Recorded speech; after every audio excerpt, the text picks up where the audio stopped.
จงเจริญสุขเจริญธรรมจงได้บังเกิดมีแก่พุทธศาสนิกชนท่านทั้งหลายที่ได้สดับรับฟังสาระธรรมธรรมะทางสถานีวิทยุวัดฝ่ายหินในระบบคลื่น FM 104.50 เมกะเฮิรตซ์ในวันนี้เป็นวันอาทิตย์ที่20 ตุลาคม พุทธศักราช 2567 อาตมาภาพท่านพระครูปัญญาสังฆการก็ได้มาเข้ารายการในเวลาพิเศษวันนี้เนื่องจากทางสถานีวิทยุได้ว่างเวลาก็ได้เมตตาจากอาจารย์ท่านพระครูสมุวิสุวัตวรกิจโจท่านได้ถวายเวลาให้ถึงเวลา3 โมงตั้งแต่นี้ไปก็ได้ผ่านพ้นการได้ทำบุญในช่วงเทศกาลเข้าพรรษาปีพุทธศักราช 2567 ผ่านมาตั้งแต่เฮาท่านทั้งหลายได้เข้าพรรษามาเป็นระยะเวลา3 เดือนที่ได้ปั้มเพ็งกุศลได้ฮือทานรักษาศีลเมตตาภาวนาไหว้พระสวดมนต์ปฏิญาณตนในการประพฤติปฏิบัติตามหลักธรรมคำสอนของพระสัมมาสัมพุทธเจ้าได้ลดละเลิกสิ่งที่เป็นอบายมุขและก็ได้ประพฤติธรรมให้ตัวตนได้การเป็นการถวายปุจจาในองค์พระสัมมาสัมพุทธเจ้าช่วงระยะเวลาที่ผ่านมา3 เดือนท่านสาธุชนทั้งหลายตั้งแต่พระสังฆเจ้าได้อธิษฐานอยู่เข้าจำพรรษาในฤดูฝนซึ่งเป็นเวลา3 เดือนที่องค์สมเด็จพระสัมมาสัมพุทธเจ้าองค์ได้บัญญัติในพระวินัยให้พระสงฆ์ได้อยู่จำพรรษา3 เดือนทั้งนี้เนื่องจากในสมัยพุทธกาลตอนต้นพระสัมมาสัมพุทธเจ้าบ่ได้กำหนดให้พระสงฆ์ได้จำพรรษาภิกษุทั้งหลายก็เดินจาริกธรรมไปทุกฤดูกาลแม้ในฤดูฝนที่ศรัทธาชาวบ้านทำนาทำไร่กันก็ได้ไปเหยียบย่ำเข้ากล้าของปลูกลูกฝังสัตว์เล็กสัตว์น้อยนานาต่างๆเป็นมดเป็นพวกเป็นแมงทั้งหลายเป็นต้นชาวบ้านก็จึงพากันได้ตามนี้ที่เตียนแก่สาวกทั้งหลายด้วยเหตุนี้พระพุทธเจ้าก็จึงได้ตรัสในที่ประชุมสงฆ์ก็ปัญญติพระวินัยให้พระสงฆ์ได้จำพรรษาตลอด3 เดือนในฤดูฝนและการเข้าพรรษานั้นเพิ่นก็แบ่งออกเป็น2 ระยะเวลาเข้าพรรษาที่ได้อธิษฐานเข้าครั้งแรกเรียกว่าปุริมาพรรษาตั้งแต่แรม1 ค่ำเดือน10 เพ็งวันเดือน10 เพ็งแล้วก็แรม1 ค่ำเดือน10 เหนือเป็นพรรษาแรกถ้ามาบัดตันไปธุระอันจำเป็นแต่ก็ได้มาให้อธิษฐานเริ่มตั้งแต่แรม1 ค่ำเดือน11จนไปถึงเดือนยี่เพ็งแต่เข้าพรรษาหลังนี้จะมาสามารถรับกฐินตันได้เพราะหมดเวลาในกาลทานแห่งกฐินทานในปีใดมีเดือน10 2 หนหรือเดือน8 2 หนก็จะเข้าในการพรรษาในเดือน10 หลังหรือว่าเดือน8ของทางภาคกลางสากลเป็นพรรษาแรกพรรษาต้นช่วงเข้าพรรษาพุทธศาสนิกชนก็ได้บำเพ็ญทานรักษาศีลฟังธรรมเจริญเมตตาภาวนามากขึ้นก่อนเข้าพรรษาก็มีการถวายเทียนพรรษาผ้าอาบน้ำฝนต่างๆที่เป็นประเพณีในการทำบุญของเจ้าผู้เฒ่า ก็ได้ล่วงผ่านพ้นมาเป็นระยะเวลา3 เดือนพรรษาหรือว่าเข้าพรรษาที่ครั้งเมื่อองค์สมเด็จพระสัมมาสัมพุทธเจ้าพระองค์ทรงประทับอยู่ที่พระเวฬุวันมหารามเมืองราชคฤห์เพราะว่าถึงฤดูฝนพระสงฆ์ส่วนใหญ่ก็อยู่เป็นประจำเช่นเดียวกับนักบวชนอกพระพุทธศาสนาที่มักถือเป็นประเพณีปฏิบัติอยู่จำพรรษามาตั้งแต่พุทธกาลแต่ว่าปรากฏว่ามีภิกษุกลุ่มสัพพคีปาบริวารจำนวน1,500 รูปไปจาริกธรรมตามที่ต่างๆเนื่องจากตอนต้นพุทธกาลบ่มีพุทธานุญาตให้ภิกษุอยู่จำพรรษาให้เจ้าบ้านได้ติเตียนถึงการจาริกของท่านสัพพคีทั้งหลายที่ได้ปาบริวารก็ไปเหยียบย่ำเข้ากล้าในนาในไร่เสียหายเมื่อรู้ไปถึงพระพุทธองค์ก็ทรงรับสั่งให้ประชุมสงฆ์แล้วก็ตรัสถามจนได้ความจริงได้บัญญัติให้ภิกษุอยู่จำพรรษาเป็นเวลา3 เดือนในฤดูฝนฉะนั้นสาเหตุที่พระพุทธองค์ทรงอนุญาตการจำพรรษาอยู่ณสถานที่ใดสถานที่หนึ่งตลอด3 เดือนแก่พระสงฆ์นั้นก็มีเหตุผลเพื่อให้พระสงฆ์ได้หยุดพักการจาริกไปเผยแผ่พระพุทธศาสนาในสถานที่ต่างๆซึ่งจะเป็นไปด้วยความลำบากในช่วงฤดูฝนเพื่อป้องกันความเสียหายจากการ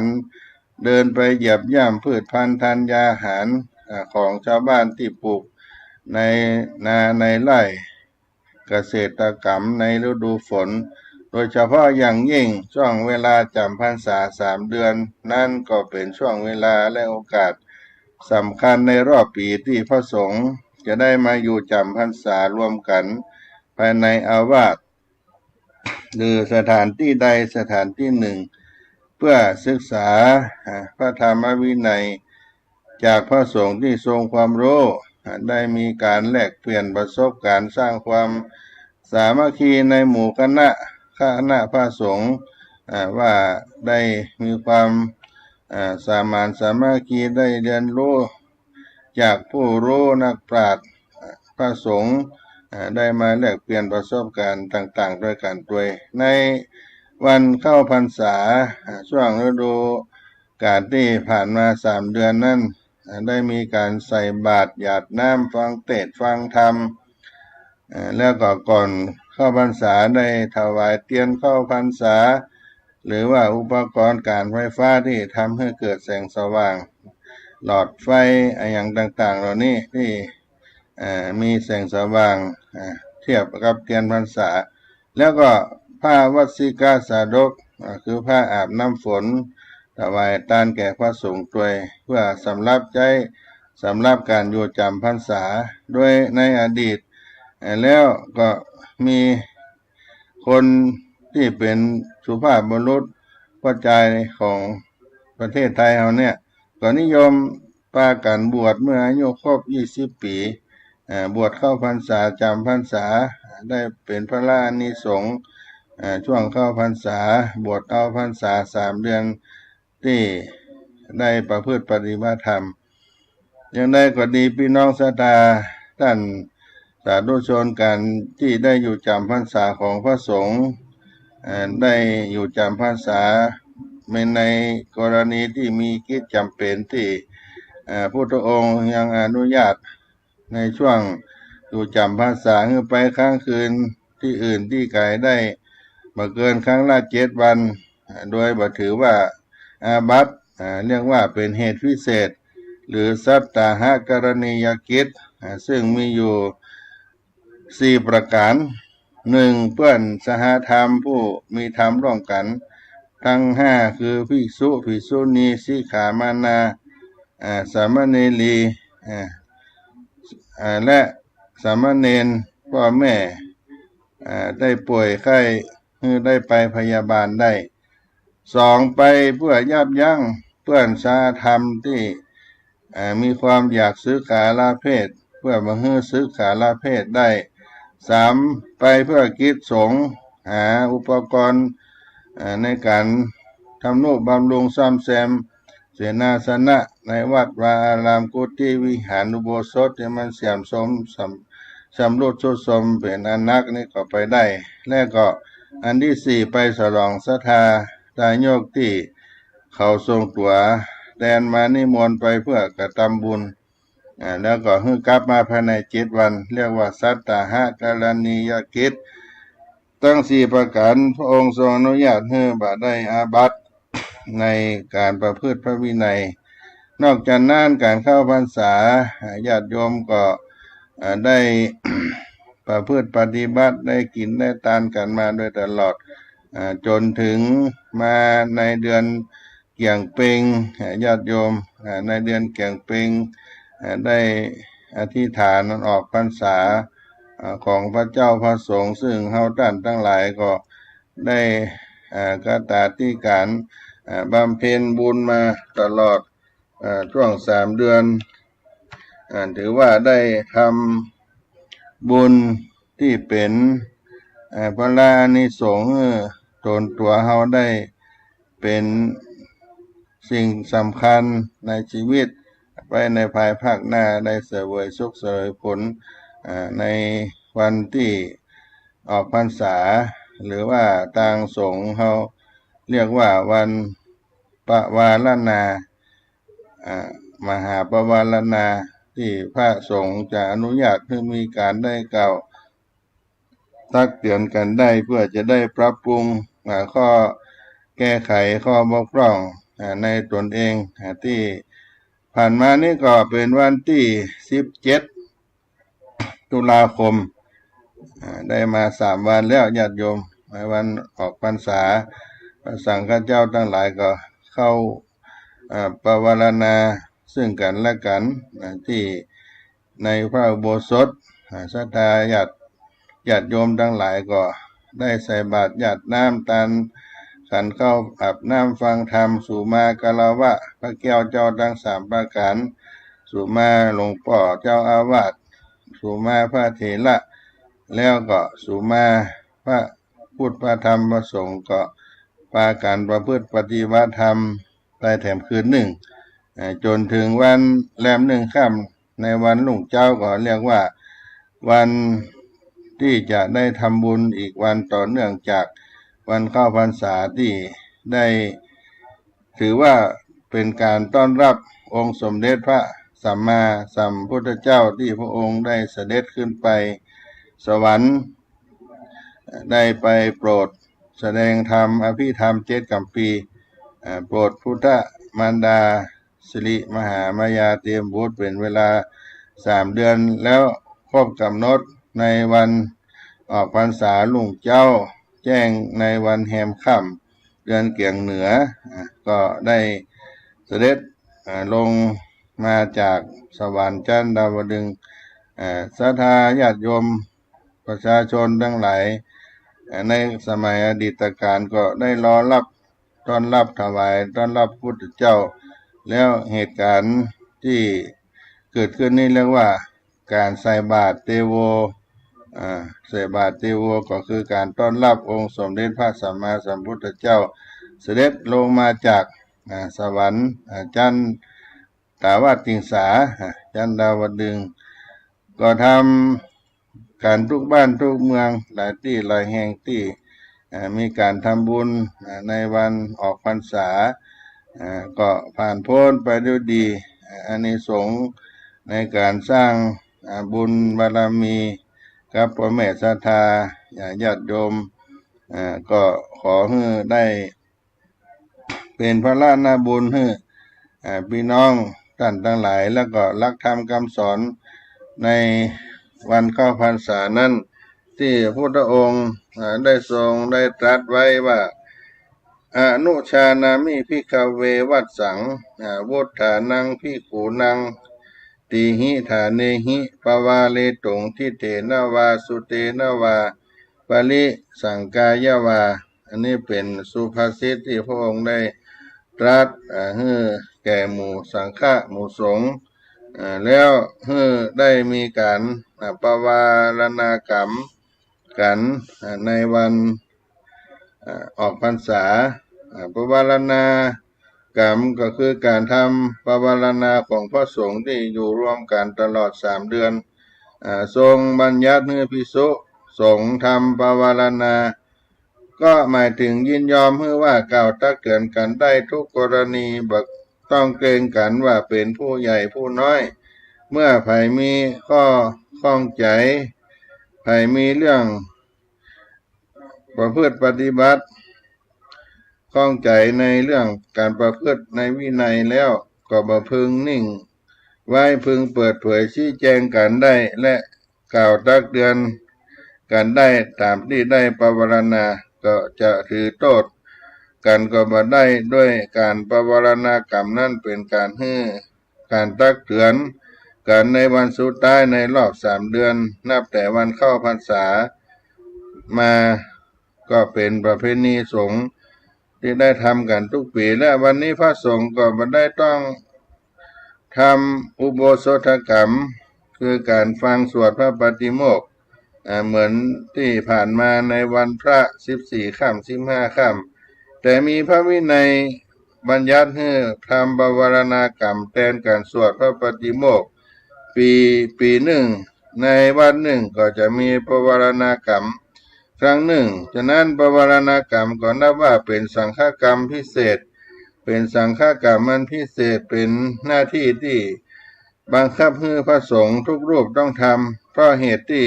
พระภิกษุสงฆ์ผู้ทำปวารณากรรมแล้วพ้นข้อผูกพันที่จะต้องอยู่ประจำในวัดไปทำธุระแรมคืนสถานที่อื่นได้ตามความประสงค์ฉะนั้นก็จึงเรียกปวารณากรรมนี้โดยเข้าใจง่ายๆว่าการออกพรรษาในปวารณกรรมเช่นนี้ในสมัยครั้งพุทธกาลได้มีภิกษุสงฆ์บางหมู่พระสงฆ์บางกลุ่มบางหมู่ที่ได้เข้าพรรษาอยู่ร่วมกันเมื่อออกพรรษาแล้วต่างก็จะได้แยกย้ายกันไปสู่ที่อื่นตามความประสงค์แต่ก็เกิดความอาลัยอาวรณ์ต่อกันในการที่ต่างฝ่ายต่างต้องจาริกแยกย้ายกันไปในที่ต่างๆนั้นด้วยว่าเมื่อได้มาอยู่รวมกันเป็นหมู่ได้ก่อให้เกิดความพร้อมเพรียงงดงามในการประพฤติปฏิบัติย่อมทำให้ต่างฝ่ายต่างเกิดความปิติยินดีต่อกันต้องการที่จะเลื่อนปวารณานี้ออกไปอีกก็จึงได้มีพระบรมพุทธานุญาตไว้ว่าได้เลื่อนวันปวารณาออกไปอีกระยะหนึ่งคือ15 วันได้พักหนึ่งหรือถ้ายังมีความปรารถนาจะเลื่อนต่อไปอีกก็ทรงอนุญาตให้เลื่อนออกไปถึงจนตลอดฤดูฝนแต่ที่ได้จำพรรษามาแล้วแต่มาในปัจจุบันสมัยนี้บ่มีภิกษุในอาวาสใดที่มีความประสงค์ต้องการจะเลื่อนออกไปเหมือนเช่นอย่างในสมัยพุทธกาลฉะนั้นวันออกพรรษาคือวันมหาปวารณาก็จึงได้ถือปฏิบัติกันทุกแห่งทุกคณะทุกอารามถือก็คือปวารณากรรมในวัน15 ค่ำของเดือน11ใต้ของทุกปีหรือว่าเดือนเกียงเหนือเพ็งเดือนเกียงออก15 ค่ำการปวารณานั้นก็มีคำขึ้นต้นว่าสังฆัมพันเตปวาลิมิแปลด้วยใจความว่าข้าแต่พระสงฆ์ผู้เจริญข้าพเจ้าขอปวารณาคือขออนุญาตด้วยการได้เห็นก็ดีได้เย็นก็ดีด้วยการนึกรังเกียจสงสัยก็ดีขอท่านทั้งหลายได้มีความกรุณาว่ากล่าวตักเตือนข้าพเจ้าเห็นอยู่ก็จะกระทำคืนเสียคือหันว่าเป็นทางต้องอาบัติก็จะได้พิจารณาถึงความประพฤติปฏิบัติของตนใหม่การปวารณาเช่นนี้แม้ได้ทรงอนุญาตไว้แต่ในเฉพาะหมู่ภิกษุสงฆ์ในทางฆราวาสชาวบ้านมีความ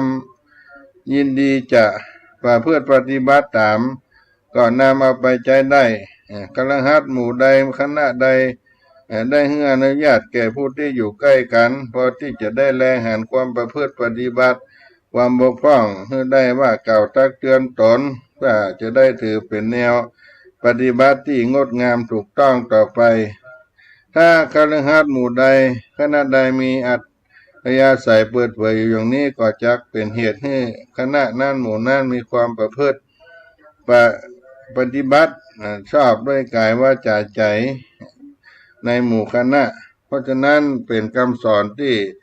องค์สมเด็จพระสัมมาสัมพุทธเจ้าพระองค์ได้ให้มีการปวารณากรรม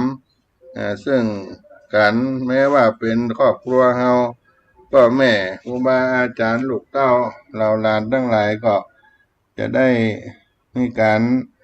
ปวารณาออกพรรษาแล้วอภัยให้การตีเตือนซึ่งกันและกันได้นี่ก็เป็นสิ่งที่เฮาท่านทั้งหลายได้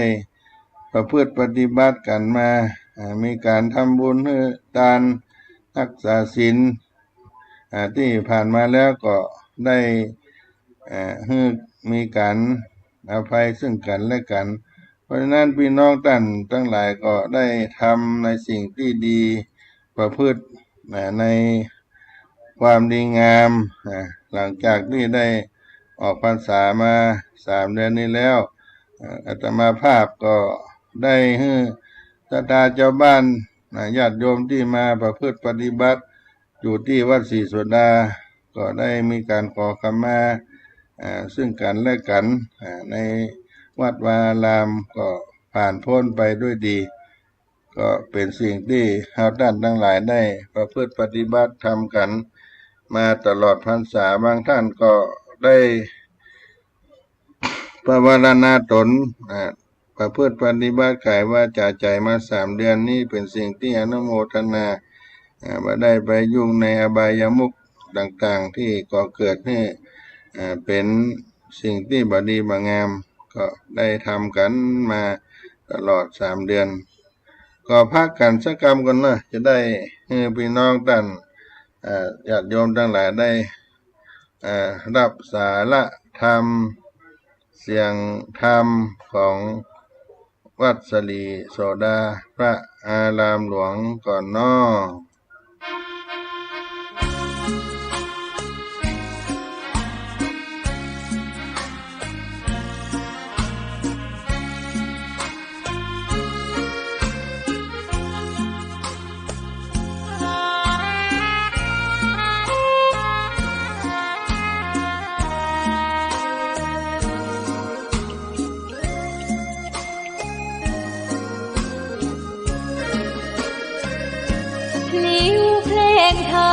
ถูกถ้อยคำเข้าถึงจิตใจ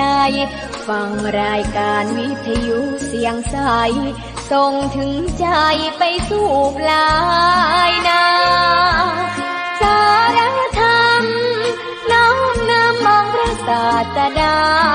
บอกผู้คนทั่วลาหันมาเข้าวัดฟังธรรมคลื่นเสียงนี้เป็นคลื่นธรรมะจากใจส่งถึงบ้านไกลบ้านไกลฟังได้สุขใจล้ำยามดึกดื่นค่ำคืนมีงานต้องทำเป็นคลื่นสารธรรมเน้นย้ำธรรมะเพื่อนใจเสียงคลื่นธรรมบอกหลักธรรมให้คลายความเหงาฟังเสียงธรรมะเบาเบาบอกเล่าถึงคนบ้านไกลสื่อธรรมะบอกลดละระหว่างด้วยใจสื่อไปถึงสวงในเข้าใจหลักธรรมหลักดีพลิ้วเพลงธรรมถูกสัมพันธ์จิตใจร่าเริงฟังสาระธรรมะบันเทิงรื่นเริงในชีวิตยามวันว่างเดิน ยมสถานี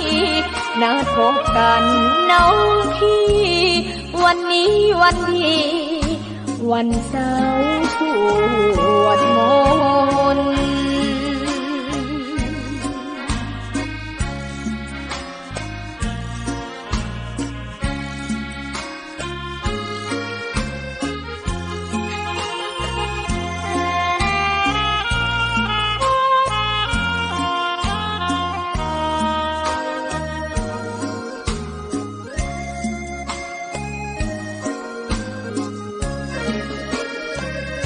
เสียงคลื่นธรรมบอกหลักธรรมให้คลายความเหงาฟังเสียงธรรมะเบาเบาบอกเล่าถึงคนบ้านไกลสื่อธรรมะบอกลดละระหว่างด้วยใจสื่อไปถึงสวงในเข้าใจหลักธรรมหลักดีลิ้วเพลงธรรมถูกสัมพันธ์จิตใจร่าเริงฟังสาระธรรมะบันเทิงรื่นเริงในชีวิตยามวันว่างเดินทางไปเยี่ยมสถานีนัดพบกันน้องพี่วันนี้วันดีวันเสาร์สวดมนต์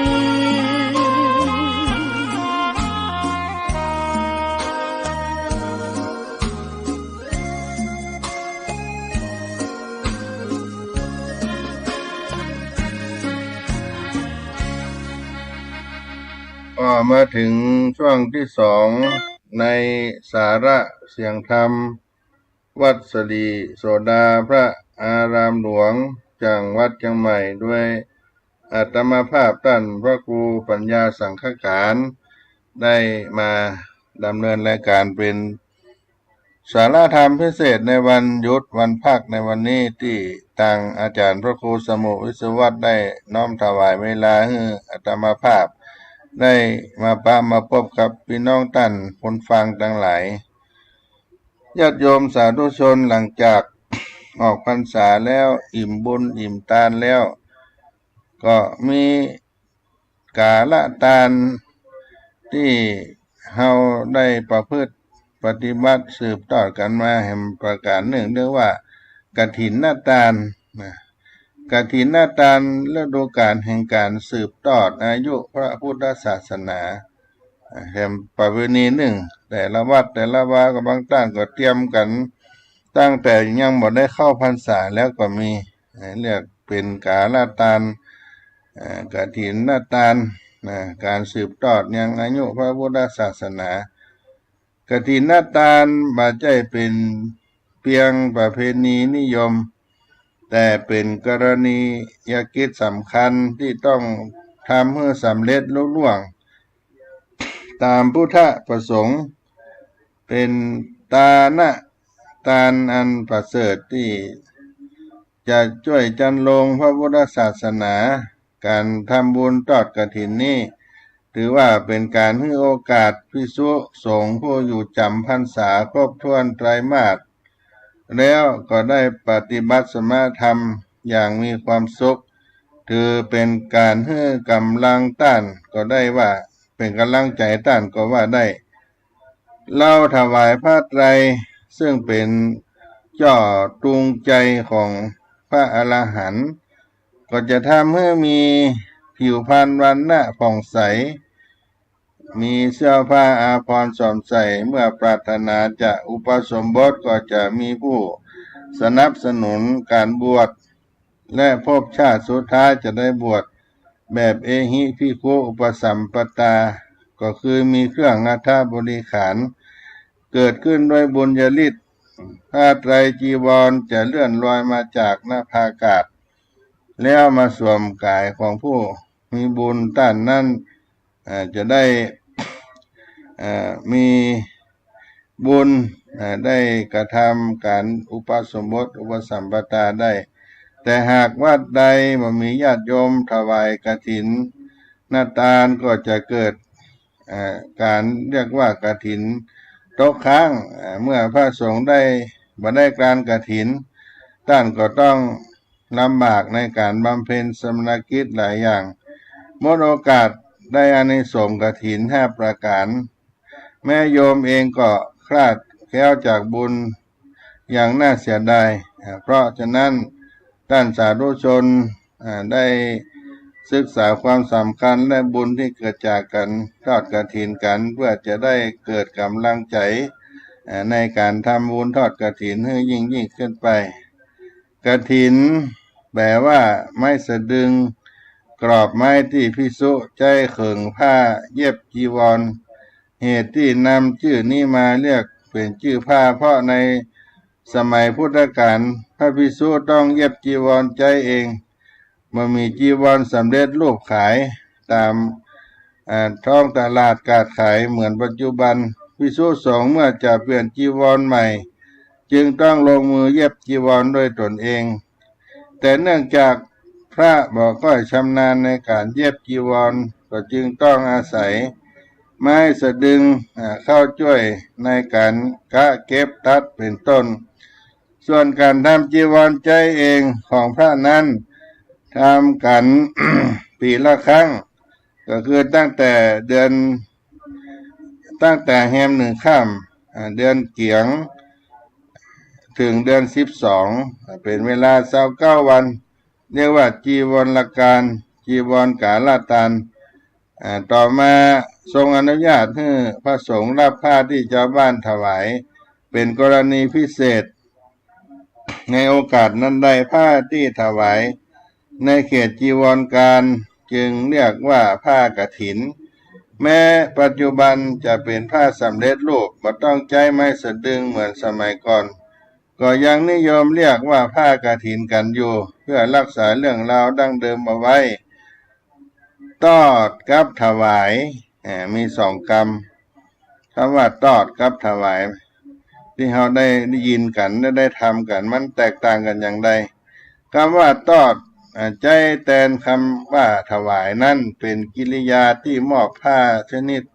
นี้ให้พระสงฆ์คือผ้าอื่นๆที่นิยมน้อมส่งให้กับมือพระโดยประเคนถวายเลยส่วนผ้ากฐินนี้ไม่นิยมถวายกับมือพระเพราะถือว่าเป็นสังฆทานเมื่อบัดนิยมถวายกับมือพระเพราะถือว่าเป็นสังฆทานบัดเจาะจงผู้รับเพียงแต่น้อมเข้าไปวางตอดในไว้ต่อหน้าพระสงฆ์ก็พอแล้วทอดทุลาให้พระสงฆ์จัดการตามพระวินัยกันเองด้วยเหตุนี้การถวายผ้ากฐินจึงใช้คำว่าทอดกฐินมาแต่สมัยพุทธกาลแล้วความเป็นมาในการทอดผ้ากฐินทอดกฐินนาตาลนี้ก็มีเรื่องราวในอดีตสมัยหนึ่งเมื่อพระสัมมาสัมพุทธเจ้าประทับอยู่ที่วัดพระเชตวัน เมืองสาวัตถีตอนนั้นมีพระพุทธานุญาตให้ภิกษุอยู่จำพรรษากันแล้วต่อมามีภิกษุเจ้าเมืองป่าถา30 รูปเดินทางไกลมาเพื่อเข้าเฝ้าพระพุทธองค์แต่พอถึงเมืองสาเกตซึ่งอยู่ห่างเมืองสาวัตถี6 โยชน์ก็พอดีถึงวันเข้าพรรษาก็มาเข้าพรรษาเหียก่อนถึงวันเหียก่อนจึงจำเป็นต้องเข้าจำพรรษาณเมืองสาเกตพอออกพรรษาก็จึงรีบเดินทางไปเข้าเฝ้าพระบรมศาสดาพระสัมมาสัมพุทธเจ้าแต่เพราะฤดูฝนยังหมดสิ้นสุดการเดินทางก็จึงลำบากมากหนทางนั้นมีน้ำไหลน้ำนองให้ภิกษุเหล่านั้นได้เข้าเฝ้าพุทธองค์ด้วยผ้าจีวรผ้าคลองผ้าห่มนั้นเปื้อนด้วยดินด้วยโคลนด้วยน้ำขาดชำรุดในระหว่างการเดินทางพระสัมมาสัมพุทธเจ้าพระองค์ได้ทอดสายพระเนตรไปหันก็จึงมีพระบรมพุทธานุญาตให้ภิกษุผู้อยู่จำพรรษาได้รับผ้ากฐินที่ชาวบ้านจัดมาถวายเพื่อเปลี่ยนจีวรได้ ตั้งแต่นั้นมาจึงมีประเพณีการทำจีวรการถวายจีวรกฐินการเกิดขึ้นในการถวายกฐินหรือว่าทำบุญทอดกฐินนั้นสิ่งที่จำเป็นที่สุดก็คือผ้ากฐินผ้ากฐินนั้นมีเพียงผืนเดียวต้องอ่านจะเป็นผ้าสำเร็จรูปผืนใดผืนหนึ่งในผ้าไตรจีวรก็คือเป็นสังฆาติจีวรสบงก็ได้ผ้านอกจากนั้นจัดว่าเป็นบริวารกฐินการถวายผ้ากฐินทั้งไตรก็เป็นผ้ากฐินเพียงผืนเดียวแล้วแต่ภิกษุผู้ครองกฐินจะกำหนดว่าเป็นผืนใดส่วนมากก็จะใช้สังฆาติเป็นผ้ากฐินส่วนที่เหลือก็เป็นบริวารกฐินไปเป็นต้นว่าเสื้อสาบหมอนมุ้งผ้าห่มจ้องเกิบยาเวชภัณฑ์ต่างๆนานาเป็นต้นแต่กฐินในปัจจุบันมุ่งหมายกันที่ปัจจัยสำหรับบำรุงวัดอย่างนี้กฐินนั้นก็มีประเภทของเปิ้นเรียกว่ากฐินต้นกฐินหลวงกฐินราชญาติโยมกฐินต้นอันที่หนึ่งที่พระบาทสมเด็จพระเจ้าอยู่หัวทรงพระราชทานสละพระราชทรัพย์ส่วนพระองค์เสด็จพระราชดำเนินไปพระราชทานเองตามที่วัดทรงพอพระราชหฤทัยเรียกเต็มว่าพระกฐินต้นอันที่สองกฐินหลวงกฐินที่ทอดตามพระอารามหลวงทั่วพระราชอาณาจักรซึ่งมีทั้งแบบเสด็จพระราชดำเนินเองเรียกว่าพระกฐินพระราชดำเนินหากทรงพระราชทานแก่เจ้าขุนมูลนายพระองค์ได้พระองค์ได้มีพระประสงค์ได้ทอดทั่วพระราชอาณาจักรทรงพระราชทานแก่เจ้าขุนมูลนายพระองค์ใดพระองค์หนึ่งไปแทนเรียกว่ากฐินหลวงพระราชทานหากเป็นกฐินที่พระราชทานแก่กระทรวงทบวงกรมที่หน่วยงานราชการไปทอดตามพระอารามหลวงที่เหลือเรียกว่าพระกฐินพระราชทานนี่เป็นกฐินหลวงอันที่สามกฐินราษฎรราษฎรญาติโยมกฐินราษฎรรอเรือสระอาสอฤาษี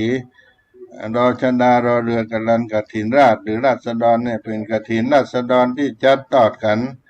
ตามวัดราชต่างๆที่ปัจจัยพระอารามหลวงจัดเป็นส่วนบุคคลก็มีเรียกว่ากฐินจองจัดเป็นการกฐินจองเอาไว้ร่วมกันจัดการทอดถวายเรียกว่ากฐินสามัคคีอันนี้เป็นเรียกชื่อของกฐินหน้าตาลแล้วการจองกฐินเขาก็มีผู้มีจิตศรัทธาไปจองกับเจ้าอาวาสไว้ทราบเพื่อจะได้ประกาศกำหนดวันเวลาที่จะนำมาถวายทอดถวายให้แก่วัดวาอารามต่างๆหลังจากได้ออกพรรษาแล้วก็ได้เป็นธรรมเนียมว่าวัดหนึ่งก็จะรับกฐินได้เพียงครั้งเดียวที่จะต้องรับกฐินนอกจากนั้นก็บ่สามารถที่จะรับ ถวายทานกฐินได้ทุกอย่าง ความพิเศษของเรื่องกฐินหน้าตาลญาติโยมการทอดผ้ากฐินนี้ก็เป็นการทำบุญที่แยกต่างจากการทำบุญอื่นๆถือเป็นบุญพิเศษมีอานิสงส์มากเพราะได้หาโอกาสทำได้ยากความพิเศษของกฐินนี้ก็คือหนึ่งจำกัดการเวลาคือต้องถวายในเวลาจำกัดตั้งแต่แรมหนึ่งข้ามเดือน11หรือวันแรมหนึ่งข้ามเดือนเกียงไปถึงเดือน12เพ็งเดือนยี่เพ็งเป็นเวลา29วันเรียกว่ากาลทานสองจำกัดชนิดทานต้องถวายเป็นสังฆทาน ผู้ถวายจะเจาะจงถวายแก่รูปนั้นรูปนี้บ่ได้ว่าถูกต้องนะเป็นชนิดที่ต้องถวายเป็นสังฆทาน3จำกัดคราวก็คือแต่ละวัดจะรับกฐินได้เพียงปีละ1ครั้งเท่านั้นอันที่4จำกัดผู้รับผู้จะลงรับกฐินผู้ที่จะรับกฐินได้จะต้องจำพรรษาอยู่ที่วัดนั้นครบไตรมาสบ่ขาดพรรษาและต้องมีจำนวนตั้งแต่5รูปขึ้นไปทั้งต้องลงรับพร้อมกันทั้งหมดอันที่5จำกัดงานพระผู้รับกฐินเมื่อรับกฐินมาจากเจ้าภาพแล้วจะต้องทำการกลางกฐินให้แล้วเสร็จภายในวันนั้นจะเลื่อนไปวันรุ่งขึ้นวันอื่นก็บ่ได้6จำกัดของถวายต้องเป็นผ้าผืนใดผืนหนึ่งในไตรจีวรเท่านั้นนอกนั้นเป็นบริวารกฐินทั้งหมดอันที่7กฐินนาตานเป็นพุทธประสงค์โดยตรงส่วนทานอย่างอื่นทรงอนุญาตก็ต่อเมื่อมีคนมาทูลขอเช่นการถวายผ้าอาบน้ำฝนเป็นต้นอันที่8ทานอย่างอื่นได้อานิสงส์เฉพาะผู้ถวายแต่กฐินได้อานิสงส์ทั้งทายกผู้ถวายและปฏิฆาหกผู้รับถวายได้อนุโมทนากฐินนั้นในเรื่องของการพิเศษของการทานกฐินญาติโยมอานิสงส์ผลดีที่เราได้ทำบุญทอดกฐินอานิสงส์จากการทอดกฐินผู้ให้ทานชื่อว่าได้ถวายกาลทานแก่พระสงฆ์ย่อมได้อานิสงส์ผลบุญเป็นอันมากจากการถวายเฉพาะการสังฆทานเฉพาะการนี้ฝ่ายสงฆ์พระภิกษุผู้ได้กรานกฐินและอนุโมทนาแล้วก็ย่อมได้รับอานิสงส์ตามพระวินัย5ประการ1เที่ยวไปโดยบ่ต้องบอกลา2เที่ยวจาริกไปโดยบ่ต้องถือไตรจีวรครบสำรับ3ฉันอาหารคณโภชได้4เก็บอดิเรกจีวรได้ตามปรารถนา5จีวรนั้นเกิดในวัดนั้นเป็นของผู้อยู่จำพรรษาครบถ้วนไตรมาสโดยได้โอกาสขยายเขตจีวรการออกไปจนถึงกลางเดือน4ท่านสาธุชนทั้งหลายอานิสงส์การทอดกฐินมีมากมายแม้ผู้ชำนาญในการทานสามารถมองหันสิ่งต่างๆทั้งในที่มืดที่ไกลแต่มาอาจมองหันปลายสุดของอานิสงส์ผลบุญกฐินนี้ได้เลยเพราะเป็นบุญอาสงไขยอัปปมานังคำนวณบ่ได้นับบ่ได้ประมาณบ่ได้ฉะนั้นการเมื่อถึงฤดูกาลนี้แล้ว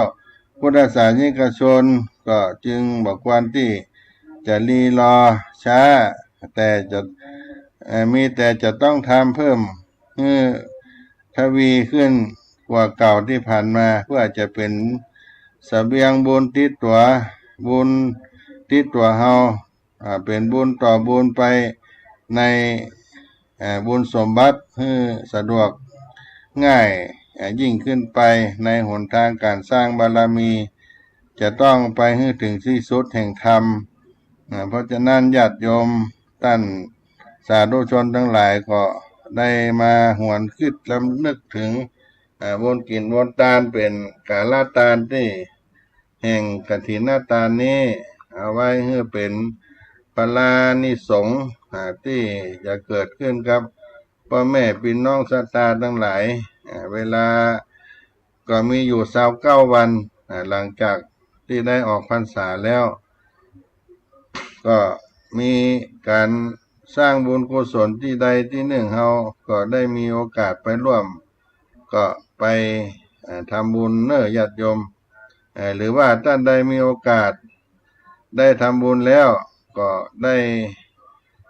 เป็นบุญวาสนาของตัวเฮาได้ทำบุญทุกท่านบอกว่าเจ้าภาพทำบุญด้วยประการใดอานิสงส์ผู้ได้ให้ทานกฐินนั้นก็ได้เกิดขึ้นอยู่5ประการว่าทานย่อมเป็นที่รักชอบใจแก่คนหมู่มากเป็นจำนวนมากเป็นที่ฮักที่เปิงใจแก่คนทั้งหลายเมื่อเขาได้ให้ทานแล้ว ผู้ได้เฮือตานก็เป็นคนที่ผู้อื่นอยากคบค้าสมาคมตัวกับคนที่เฮาเฮือตานแล้วก็เกิดเกียรติคุณมีชื่อมีเสียงเมื่อเฮาได้เฮือตานนี้เพิ่นก็เล่าลือกันไปทั่วบ้านทั่วเมืองทำให้ผู้เฮือตานย่อมได้มีคุณธรรมของคฤหัสถ์คฤหัสถธรรมแม้แต่ว่าได้เสี่ยงชีวิตไปก็จะไปสู่สุคติในโลกสวรรค์นี่เป็นอานิสงส์ในการเฮือตานผ้ากฐิน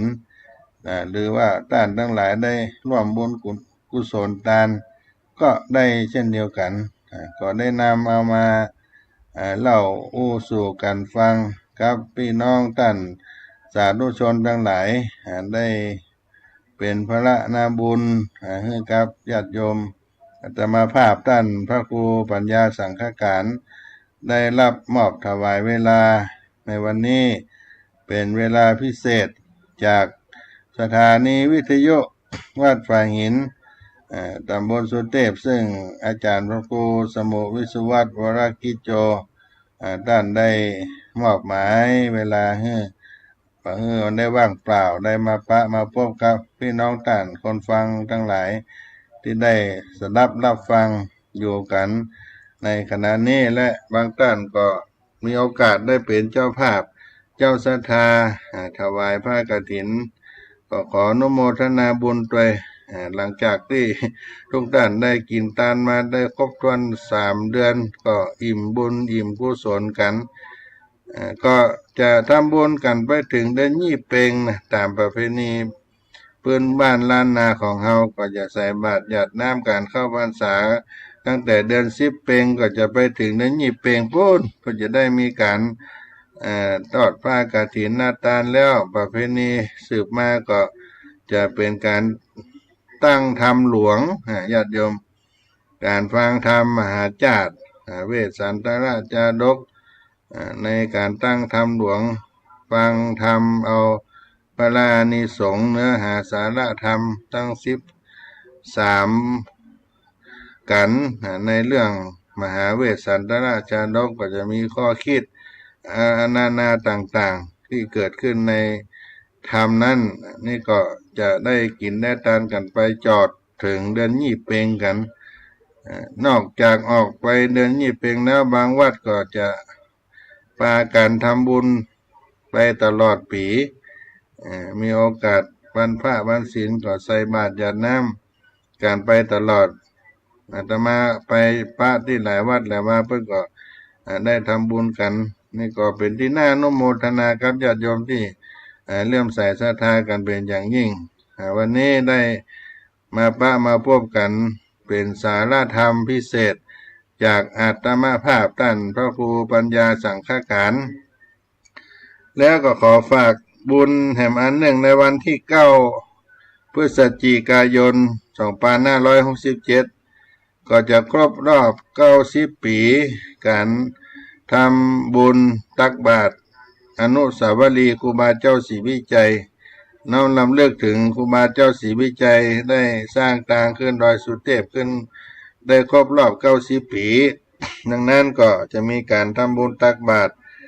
ที่ขวางอนุสาวรีย์ครูบาเจ้าศรีวิจัยเวลา6 โมงเป็นต้นไปท่านใดมีความประสงค์อยากจะกินจะทานจะทำอย่างมาเป็นพิเศษกิจกรรมพิเศษก็ติดต่ออาตมาภาพได้เนอะท่านพระครูปัญญาสังฆการ0611785839ข้าเจ้าอยากจะมาให้มาหอมกิจกรรมเรื่องการทำบุญขึ้นตังดอยสุเทพจะเอากิจกรรมมาให้มาหอมเป็นการซ้อกันขับขานก็ได้ห่อห้ำตังขึ้นดอยสุเทพก็ได้ติดต่อด้วยการทานสังฆทานก็ได้เอาเครื่องมาบูชาครูบาเจ้าก็ดีเนาะสมมติเป็นอย่างนั้นก็มาติดต่ออาตมาภาพอาตมาก็เกิดว่าถ้ามีบุญใครให้ญาติโยมใจบุญที่จะมาเสริมบารมีครูบาเจ้าให้ได้คึกเคลื่อนยิ่งใหญ่ด้วยบารมีธรรมของครูบาเจ้าก็ติดต่อกันได้เนอะ 0611785839พระครูปัญญาสังฆการ หรือด้านพระครูพรหมินทร์ก็ขออนุโมทนาไว้ล่วงหน้าในการทำบุญจอบแรก9 พฤศจิกายน 2567 ครบรอบ90 ปีครูบาเจ้าศรีวิจัย สร้างต่างคืนดอยสุเทพ วันนี้ขอให้ทุกท่านอยู่เย็นเป็นสุขกันพ้นหน้าจัตตาโลธรรมาวัฏันติ อายุวันโนสุขังปะลัง